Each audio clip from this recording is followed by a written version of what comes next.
చిరంజీవి 69 వసంతాలు గడిపి 70 దశకంలోకి నిన్న వచ్చాడు ఆయన. ఆగస్టు 22 చిరంజీవి అభిమానులందరికీ ఒక పర్వదినం.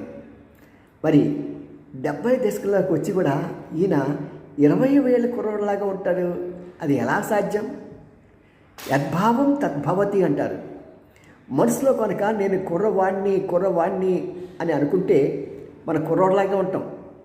నేను ముసలోడిని అని మనం అనుకున్నా, మన చుట్టుపక్కల వాళ్ళు నువ్వు ముసలోడివి అనుకున్నా సరే అలాగే ముసలోడిగా తయారవుతాం. ఓకే, ఈ పాట వదిలేసి నెక్స్ట్ పాట ఏంటంటే, చిరంజీవి ఇంత సక్సెస్ అవ్వడానికి కారణం తెలుసా?